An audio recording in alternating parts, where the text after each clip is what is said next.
সাল্লাম আরো দোয়া করতেন। আমরা তো শুধু ইন্নাকা আনতাল গফুরুর রহিম পর্যন্ত জানি।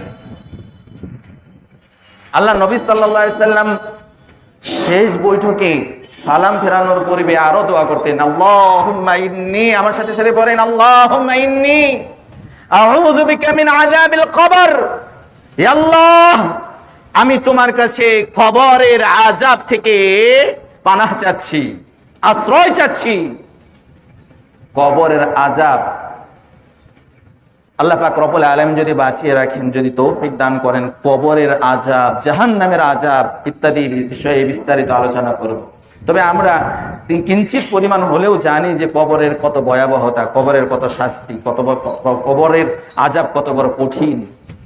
তো আল্লাহ নবী সাল্লাল্লাহু আলাইহি সাল্লাম সেই কবরের আযাব থেকে মুক্তির জন্য সালাম ফেরানোর পূর্বে দোয়া শিক্ষা দিয়েছেন সকল মুমিন মুসলিমকে। তোমরা দোয়া করো কি থেকে?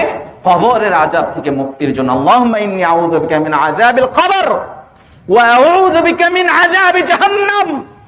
হে আল্লাহ, আমি তোমার কাছে আশ্রয় প্রার্থনা করছি জাহান্নামের আযাব থেকে, যে ভয়াবহ শাস্তি, সেই শাস্তি থেকে আমি তোমার কাছে আশ্রয় প্রার্থনা করছি।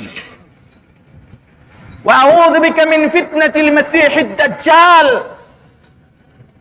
মাসীহিদ দাজ্জাল, দাজ্জালের যে ফিতনা, সে ফিতনায় যারা পড়বে তারাই বুঝতে পারবে যে দাজ্জালের ফিতনা কত বড় ফিতনা। তো সেই দাজ্জালের ফিতনা থেকে আল্লাহ নবী সাল্লাল্লাহু আলাইহি সাল্লাম আগেই সতর্ক করে দিয়েছেন সকল মুমিন মুসলিমকে, যে দাজ্জালের ফিতনা থেকে তোমরা সব সময় সালাতের মধ্যে রব্বুল আলামিনের কাছে প্রার্থনা করো, আউযু বিকা মিন ফিতনাতিল মাসীহিদ দাজ্জাল ওয়া আউযু বিকা মিন ফিতনাতিল মাহইয়াই ওয়াল মামাত। এবং আমি আরো আশ্রয় চাচ্ছি জীবন এবং মৃত্যুর ফিতনা থেকে, আমি তোমার কাছে আশ্রয় প্রার্থনা করছি।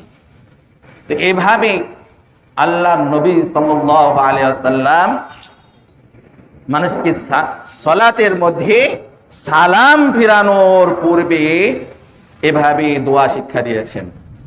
এরপরে কেউ